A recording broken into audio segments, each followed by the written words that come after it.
this afternoon, this lunchtime, or this morning, depending on where you're dialing in from. As Paul said, my name's Cadi. I am the Commercial Director for Beeswax across Europe, Middle East and Africa. And prior to Beeswax, I've worked also on the supply side. And I think this is an interesting topic to talk about, both from how programmatic pricing impacts both the buy side and the sell side of our ecosystem.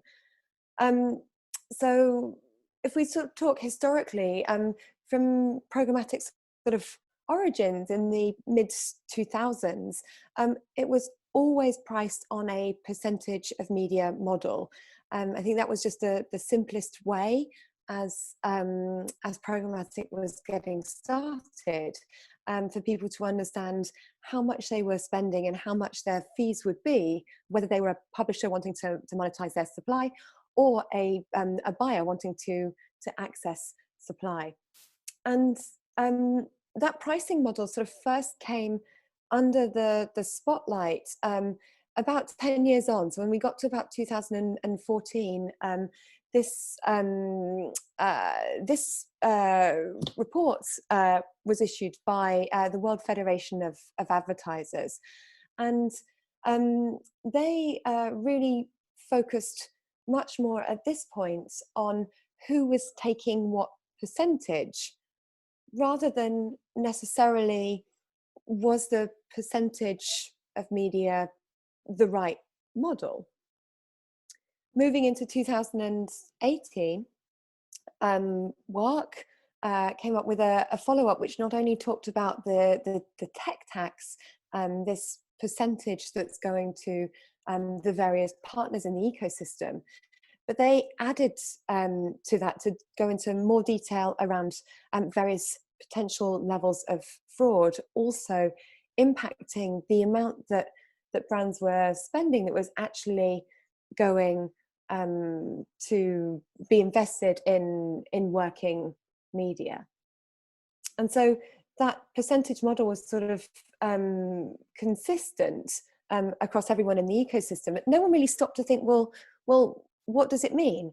If someone's taking a percentage from me for that transaction, then it means the more that you're paying for the media, the better quality of media that you're accessing or selling, if we're talking about the supply side, the higher the fee that you're paying.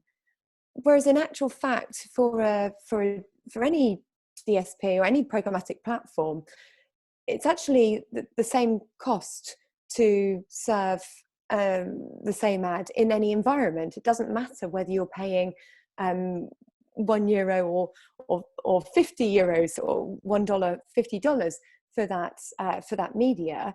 The actual cost to execute the transaction and deliver the ad is the same.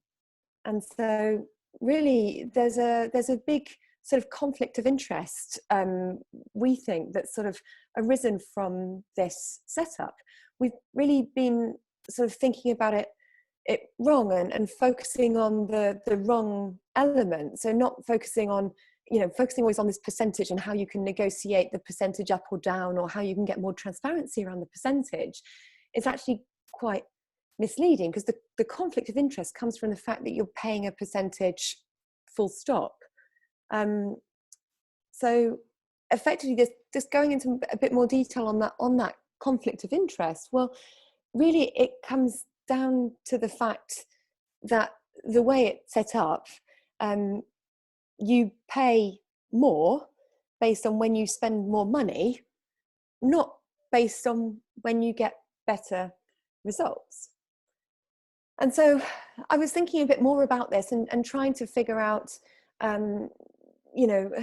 who that works for, because it's clearly problematic. If you're running campaigns with performance objectives and ultimately you're trying to spend your marketing budget to deliver performance results, then having that misalignment here, that conflict of interest, is quite worrying. If you work in procurement and you're focusing on transparency, then and understanding the costs and obviously trying to drive costs down, then it's not really aligned. It could also be problematic. I think, and I'd love to hear in the Q&A session what people think on this. But I think that for me, the only people who could really not be bothered by this, not be upset by this misalignment, would be people who are really focused on delivery of the budget. Because if your ultimate aim is delivering the budget, you know, delivering the amount that you've allocated to spend, at that point, then this percentage of media model is aligned, because the more you spend, the more payment the vendor takes. And so I thought it was quite interesting to think about this. And so I wanted to come into just a few examples to really sort of illustrate that in a bit more detail. So just imagine we're going to go out and we're going to buy 1 million impressions.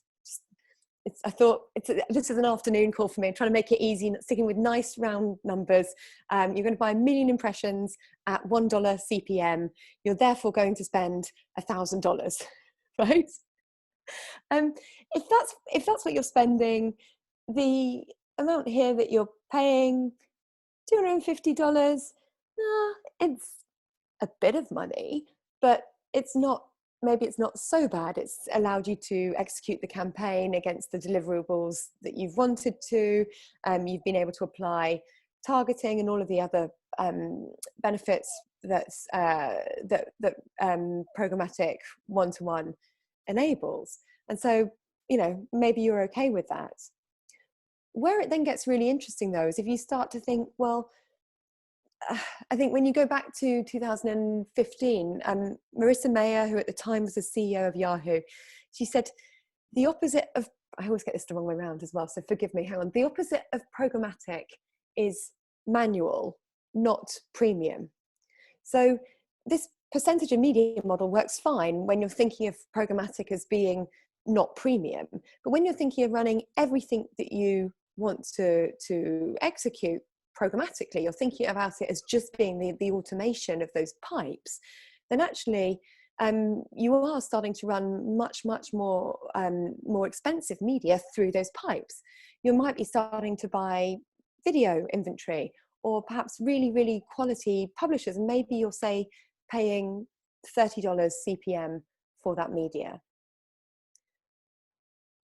In this scenario, when you're going through and you're buying 1 million impressions still, and you're paying this time $30 CPM, suddenly those platform fees, and I've combined the SSP fee and the DSP fee here, just by way of illustration of how much they quickly add up. I should have said I've used the percentages as well from the WARC numbers just for consistency. Obviously, different people negotiate different prices with their vendors. So it's somehow, obviously, once you get to this higher CPM price point, you're suddenly paying a huge amount more in tech costs. But actually, the tech vendors, the DSP that you're using, hasn't incurred any more cost than if you were buying 1 million impressions at $1 CPM. So that difference between that $250 impact and $7,500 impact, well, it's a lot more, potentially a lot more profit if you're paying on a percentage for the platform. But it's a lot of cost. And so I think a number of people, if you are on the call, you probably know that Beeswax takes pride in charging differently. We operate on a software as a service basis. So we provide our customers with software, and they pay a fixed fee for that service. And we charge those fixed fees based on the amount of processing, the stuff that costs us money, and that utilization of our technology, and not the cost of media. And so I want to sort of share a little bit about what that might mean, because it could be theoretical savings, which are quite significant compared to other DSPs. We do consistently see this sort of level of saving across our scaled customers. And some of that does come through from the SaaS pricing model, but it also might come through from just simply reducing waste, targeting fewer bots, being able to do your own supply path optimization, so choosing which SSPs you want to use for accessing which publishers, and improving the full platform fees and not just the demand side platform fees. It could be about getting access to better quality inventory, so improving viewability, or even better transparency around the third-party data that you're using, and so not adding any markups or penalties in any way on that third-party data that you'll be accessing. So there are lots of different elements that would go together to make up a significant saving.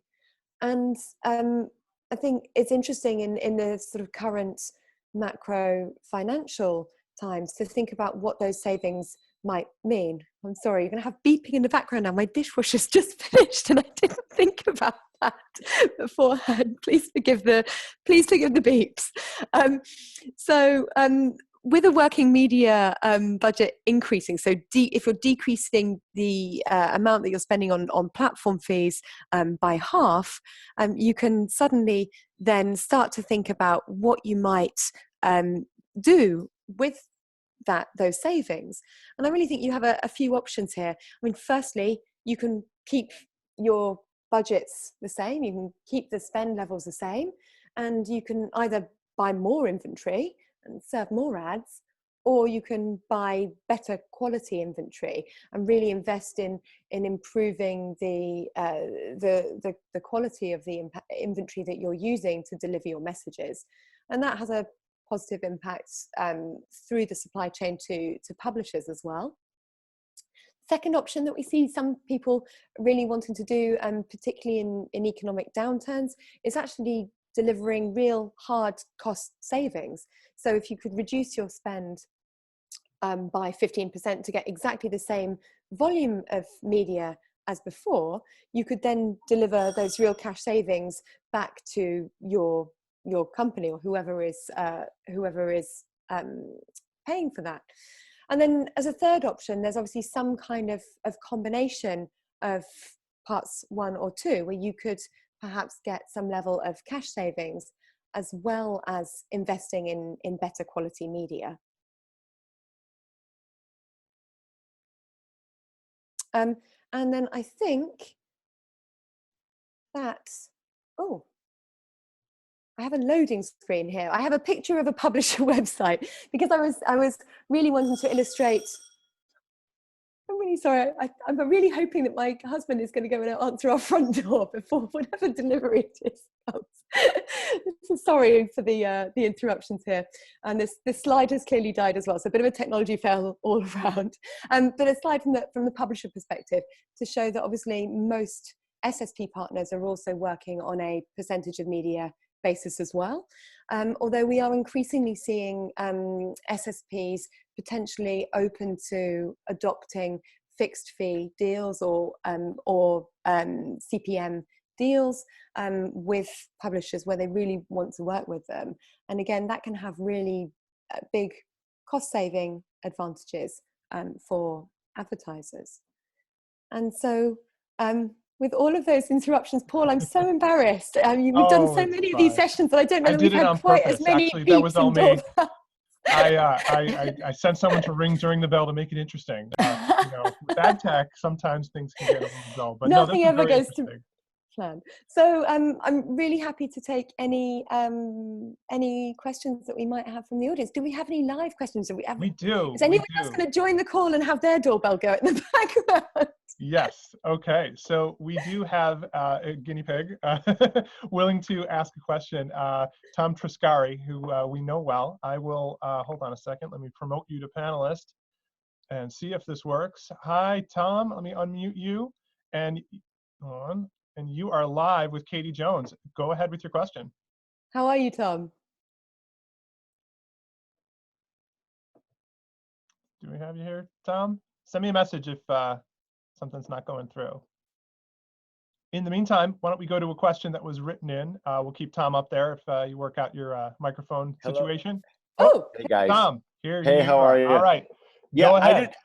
I must have clicked something while I was watching. I didn't mean to raise my hand, but now that I'm here, Now you have to ask a question. yeah, no, Katie, because I sent you a note last week, and that one slide with the 3 boxes around the 3 options looks familiar. And then, I thought it might. yeah.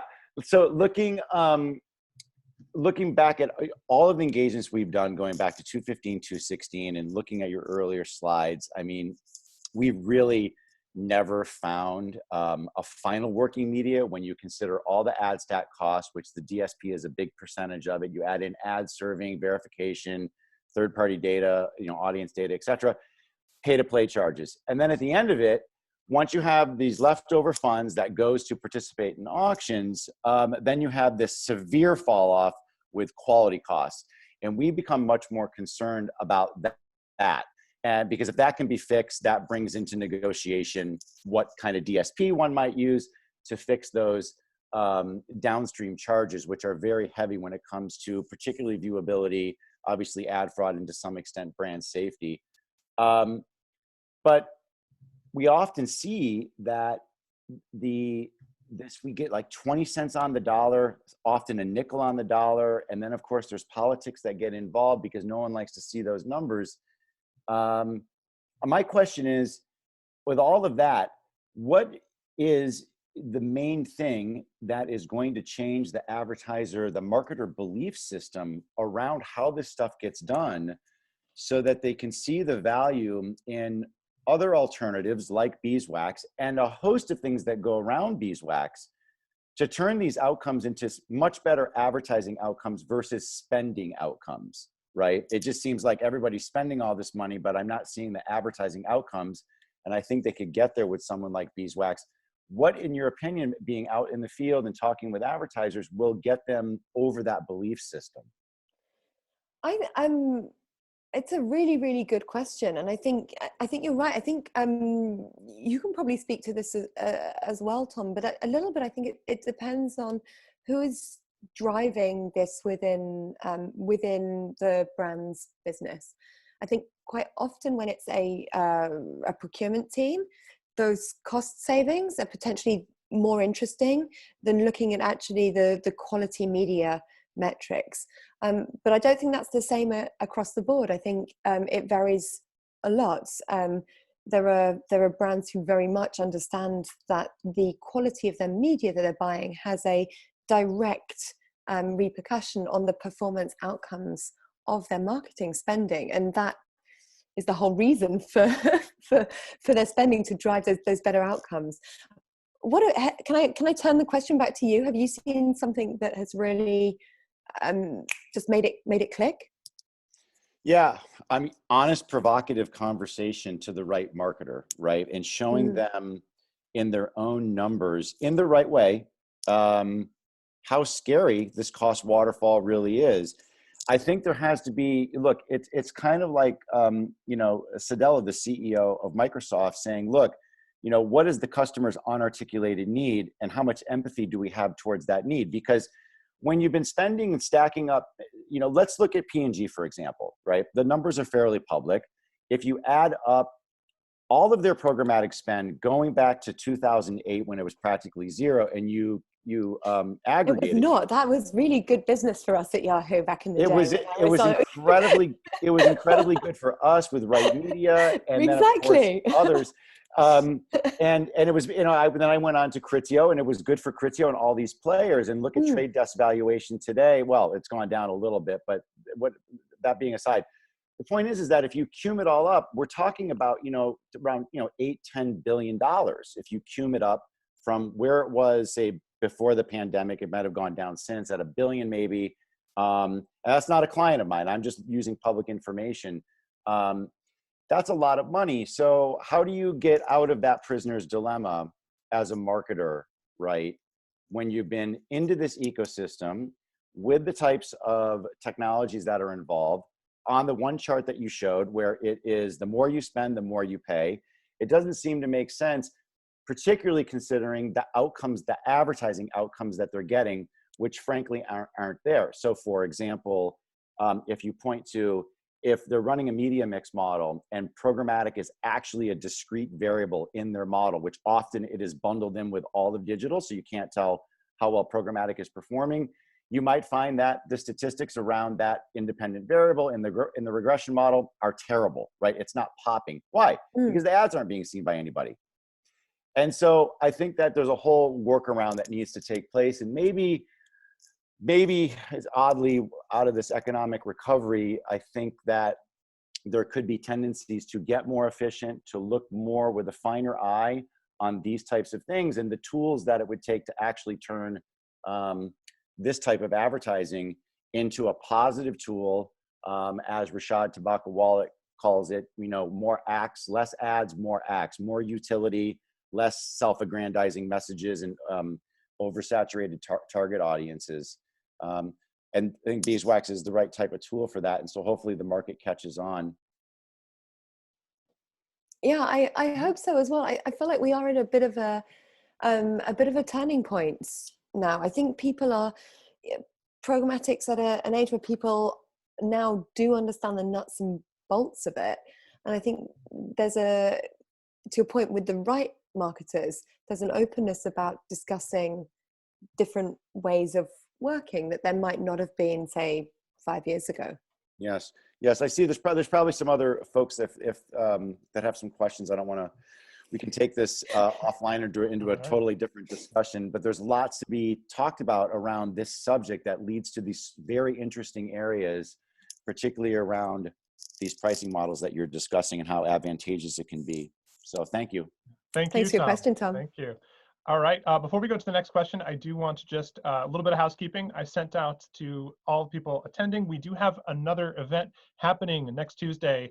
Ari Paparo is going to follow on his first Cookie Apocalypse webinar and talk about the future of digital identity with cookies going away. So that has been sent to you. That's next Tuesday. We have a UK/Europe session and a US session. So that should be a friendly time for everyone involved. You can pick one.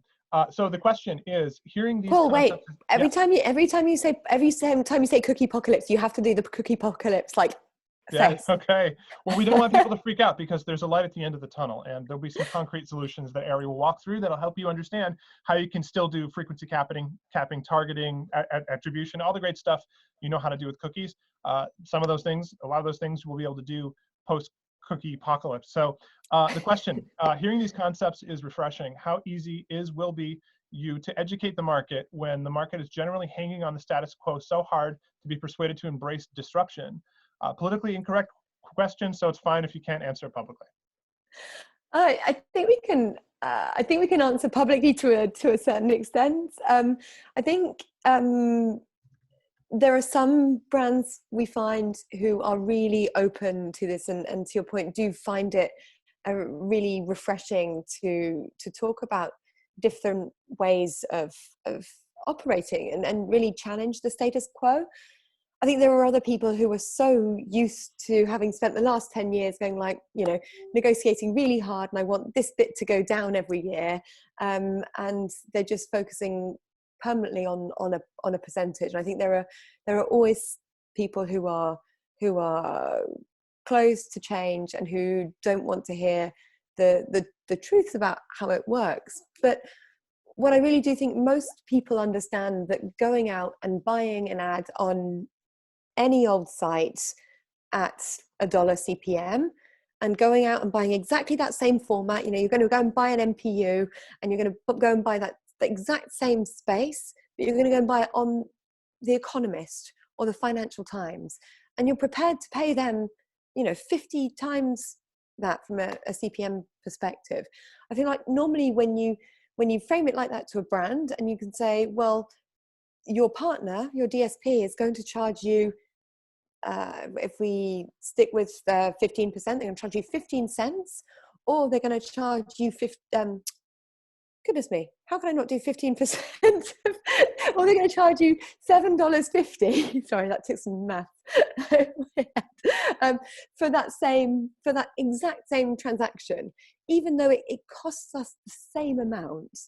I think that's something that's really, really easy for people to understand. you know, and you know, you wouldn't, what we're doing is we're providing technology. We're providing you technology that allows you to buy ads. It doesn't, the technology shouldn't cost you more if you want to buy better ads than if you want to buy cheaper ads. Yeah. We have time for one more question. In order to cut down tech fees, do you integrate publishers' header bidding wrappers directly? And if so, which ones are you currently able to integrate? Very specific question. Oh, that is a really specific question.